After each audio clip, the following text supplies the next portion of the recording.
This is Sydney. There it is. And there's the Opera House of Sydney. And here we have some places you can find in Sydney. For example, the Australian Museum, Sydney Opera House, the Royal Botanic Garden, the Harbour Bridge. We have Bondi Beach. All right, so today we're going to talk about something called gerund or infinitive. What does that mean? Well, a gerund is a noun formed from a verb. So that's okay if you don't know the names, but a noun is un sustantivo. It's a person, a place, or a thing. That is a noun. And the gerund will always have the ending ing. So sometimes we have to use the regular action word, the verb, play, talk, run, speak.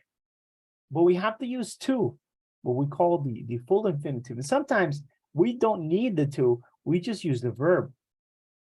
When do we use the to and the verb? To express purpose after certain verbs. But let's see, to express purpose. So, for example, I went to the post office. Why? See, that's the full infinitive there. Another example is the students studied very hard.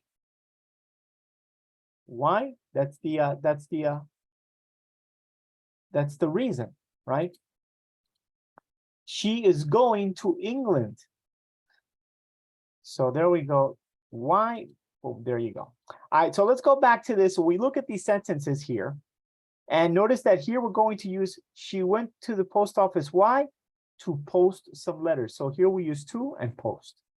The students studied very hard. Why? To pass the exam. So notice we use to and the verb, no s, no ies, no ing, normal to and the verb. She is going to England. Why? What is the reason? To learn English. So normally we use to and the verb, as you saw there, to express why. I wanted to meet her. Here we have a verb, and then we have another verb. In English, when you are speaking or writing, between two verbs, you always need the preposition to. So we can't say, I wanted meet her. We have to say, I wanted to meet her. She decided to buy the dress. I hope to see you again.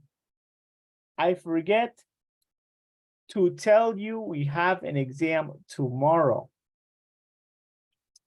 So there we see some examples. Here are two examples. Another example here, for example, Larry is too tired. So normally we also use the full infinitive when we use to and the word enough.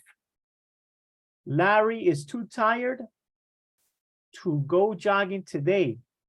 It isn't warm enough to swim. She isn't old enough to drive. And it is too late to go alone. So after to or in the sentences with to and enough, we also use the full infinitive to and the verb. All right, so after certain verbs, after to and enough. Now let's take an example. We also use the gerund after it and be and an adjective. What do I mean? So it is nice to meet you. Here we have it, we have the verb to be, and we have an adjective, un adjetivo que describe una persona, un lugar, una cosa. When you have this combination, we have to use the to and the verb. It, the verb to be it, was the verb to be, and then we have an adjective, so we have to say it was great to see you after such a long time. It is necessary. Here we have it. Here we have the verb to be is. We have necessary, which is an adjective, so we have to say it is necessary to go to the party tonight. And finally, it is difficult to understand Chinese. There is it, there is verb to be, and there is the adjective. So that's another reason where we use the to and the verb. And finally, we also use the full infinitive after question words. after question word. So what is a question word? Let's see here. A question word could be where. I don't know where. We wouldn't say I don't know where go. We would say I don't know where to go, right? We were wondering where. Where is a question word. So we would say we were wondering where to park the car. He asked me how. How is a question word, right? We use how to ask questions. Here we have it in the sentence. So here we would say, he asked me how to use the washing machine. And finally, in the last sentence, we see, do you understand what? And then we see do, but what is a question word? So after what, we have to use the to, to, and then the do. Do you understand what to do? So these are the 5 reasons we use the full infinitive. We use the preposition to and the verb. All right. All right. Here's some examples of certain verbs here. All right. All right. We went through this already. Let's go to the next reason. So here, remember, we use to and the verb after those 5 reasons. When do we use just the verb? No to. After modal verbs. What are modal verbs? Can, could, must, should, and after certain verbs like let, make, right? Well, we have a lot of verbs. These are just some, let and make. There are many more, but I'm going to show you some examples. So here we have may, can, and could. Remember, after must, can, could, should, and may, we're going to use just the verb. No to. No to. I may go to the party. No to. We can park the car. No to. You could ask questions. Let me ask you a question. Let, after let, normally we use just the verb. And she made me cry. There you go. Made is the past of make, right? All right. When do we use the gerund? The gerund exists in Spanish. ¿Qué es eso del gerundio? We have it in Spanish. For example, if I say in Spanish, yo canto todas las noches, la palabra canto, el verbo canto ahí es una palabra de acción, right?